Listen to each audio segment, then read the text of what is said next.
Digital transformation does not equal technology. It equals decision. That's Nono Bokete, CEO of Data Sentinels. She's advised leaders across mining, financial services, and supply chain. Stay with this one. By the end, you know exactly why AI adoption stalls before the tech even gets a chance. From what you've seen firsthand, why does AI adoption struggle inside organizations? So I've always opened this because I think it frames everything that follows. Digital transformation does not equal technology. It equals decision. But I mean it in a more structural level. So when I work with organizations, and I've worked across mining, financial services, supply chain, in Southern Africa, in the UK, and now here in the US, and the pattern is almost always the same. Leaderships will greenlight an AI initiative, which is great. And then there's this excitement. We're all like, yeah, we got the money. We found this vendor. They have a beautiful deck. They have someone who speaks so eloquently. They're going to save us. And then 6 months later, the adoption is at 12% and everyone is quietly blaming the tool. But the tool was never the problem. The problem is that nobody stopped to ask the most basic question, which was, what decision is this supposed to improve? And what I mean by that is when I start an engagement now, and this is at foundation level, I develop something called the SPACE framework test. And you can do this with everything in life. And it has passed these 5 gates. So SPACE stands for, does it solve a real problem? Not a theoretical one, not a nice to have, but a problem that someone in the business wakes up and is frustrated about. If it's not solving a real problem, you're going to struggle with adoption, right? The second thing is it practical to implement given your current infrastructure and your team's actual capacity? It might be great if we could overhaul everything from Gemini into some sort of open source cool thing and everyone can just build their own AI agents. But do the people in your team actually have the technical ability and do they actually have the capacity to do that? And 3, does it actually fit into the ecosystem of what your current technology is? So when I think of infrastructure, I'm thinking more tech terms, the architect behind architect. I'm using Slack. Does it connect to Firefly? Or I'm using Microsoft Teams. Does that work with Apple products or whatever the case may be? And then is it accurate enough for the stakes that are involved? So I know a lot of people that are like, okay, I use AI for everything. And I'm like, AI lies. And AI says at the bottom, it can make mistakes or something along those lines. And I am someone who goes like, well, how much skin in the game do we need? If this is high risk, really important, I'm probably going more human input, less AI. If it's simple tasks, if someone made a mistake and nobody is lactose intolerant and someone had milk in their coffee, but they said they didn't want milk in their coffee, you can move on with that. So how much accuracy do you want when the product is recommending? Is 80% okay? On a medical diagnosis, you probably don't want that. So you have to be, context matters. And then how compatible is it? Are we asking people to rebuild their entire life? So I think about, there's this book I like called Atomic Habits, and they talk about habit stacking in there. And they go, if you want to change a habit, you need to make it super easy. So if I want to be if I want to write, then maybe I should have a pen and paper open every day so it's easy for me to write. So I think it's the same thing when you think about a tool. How easy is it? If I'm switching from multiple different screens, if it's difficult to engage with, it's not intuitive, then people are probably not going to use it because it's not part of their flow. And last, it's important to think about the ethical implications of what tool you're putting in. Have you thought about the data implications, the bias risk, the regulatory landscape? Because depending on, I work in high risk and highly regulatory spaces where AI would be great, but we can't use it because it's not secure. So if you're operating across borders, what does the data policy, like working in Africa versus Europe versus the United States, there are different rules that can happen that can really impact you. So I think technology, it fails because it didn't solve a problem. And no one in the organization actually truly believed that it did.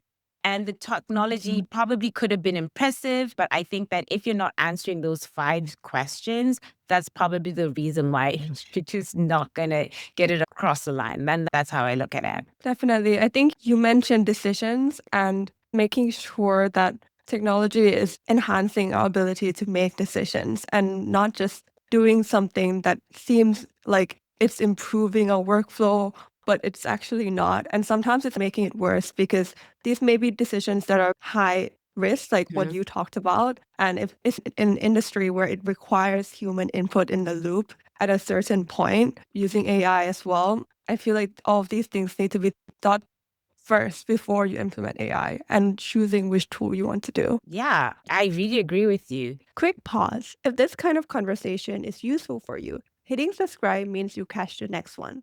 That's it. Back to it. So I feel like the real bottleneck in transformation, because in my space is in digital transformation, so it's a little bit Yeah. broader, but it's almost never technology. It's never technology, but there are times when it be technology.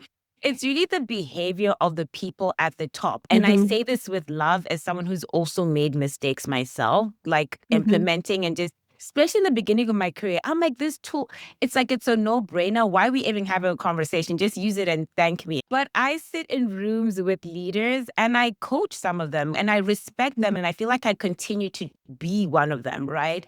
And I need to be honest about, I cannot stand at an all hands meeting and say, we're becoming a data-driven organization and then make the next 3 strategic decisions based on gut instinct and opinions on whoever speaks the loudest in the room.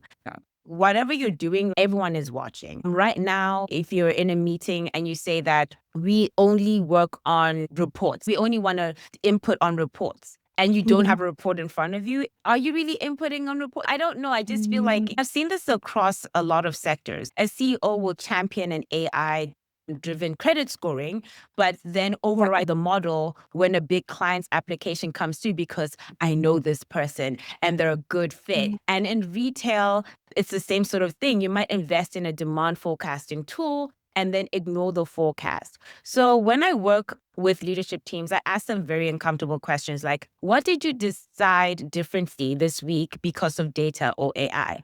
And the reason I talk a lot about data, my background is in data science. That's how I even got into this space. But the fact is, if you're speaking about AI, it's data. It's cooler data. We've done more stuff with the data. We've added more cool thing, but it's data. Not what report did you look at and not what dashboard did you open, but what decision did you actually make differently using those outputs? If the answer is usually nothing, then we know we've not transformed anything. We've just added a cost center, and real transformation shows up in the decisions. A leader will go, my instinct tells me X, or my data is Y. And that's where the culture is going to start shifting. And there's neuroscience around change. That's literally what I feel. Definitely.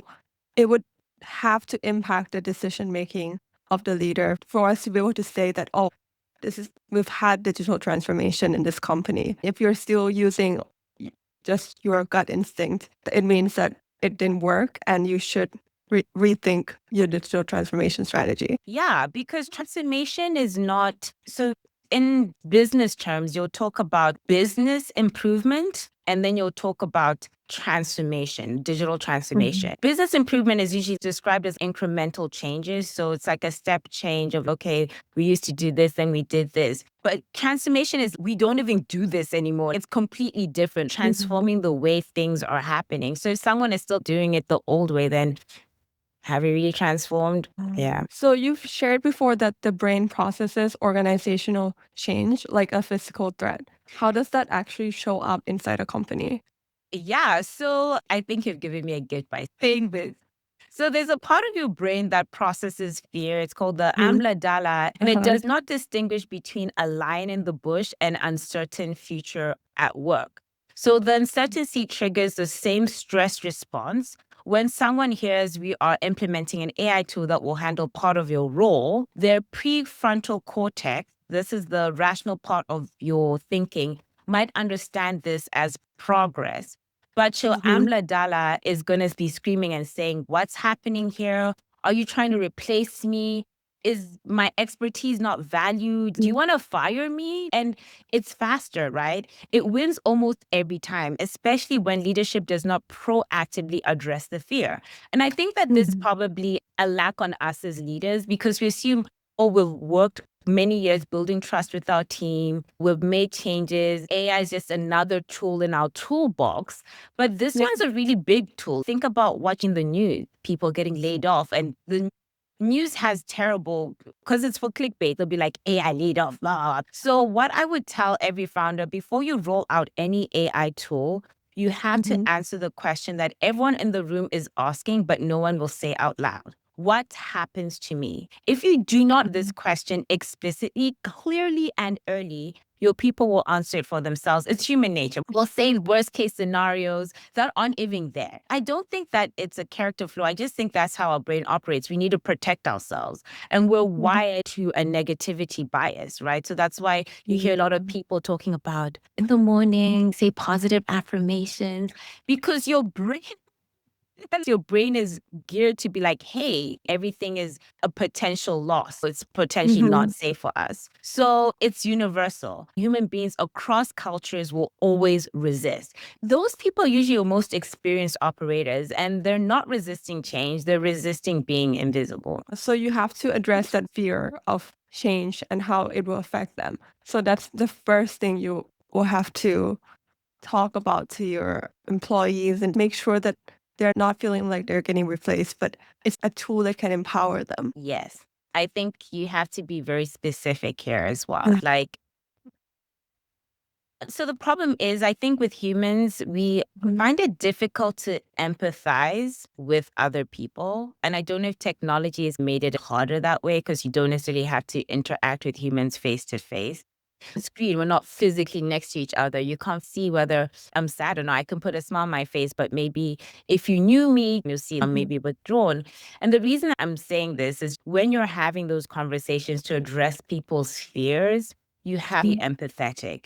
You have to look at the nonverbal cues that are in the room. You need to be creative enough to guess what sort of questions your team might ask.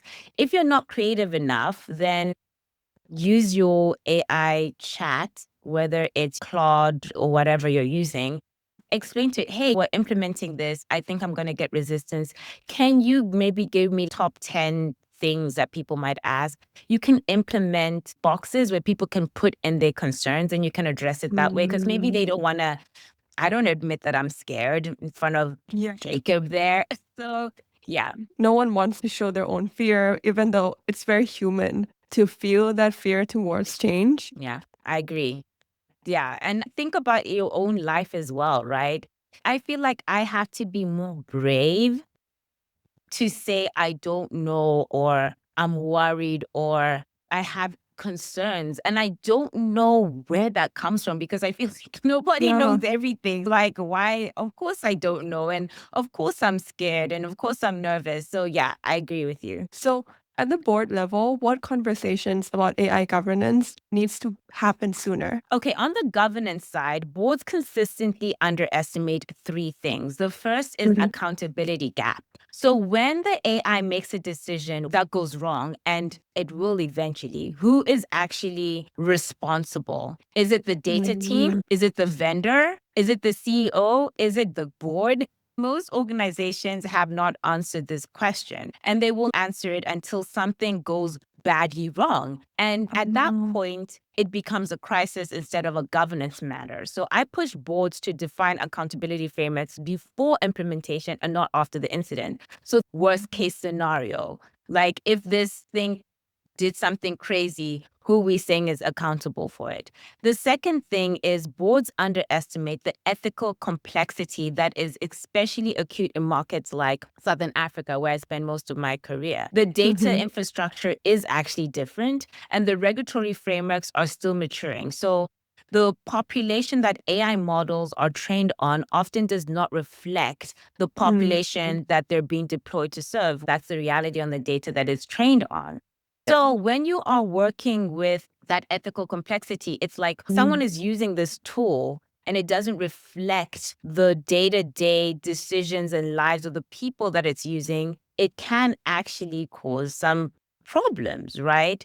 Because it's not reflecting our people. So if you're implementing like an AI-driven data credit scoring in a market where the significant portion of your population is unbanked, so in Africa, a lot of people are unbanked, then that means they have a limited digital footprint. So you're not actually dealing with a technology challenge. You're dealing with a social justice challenge.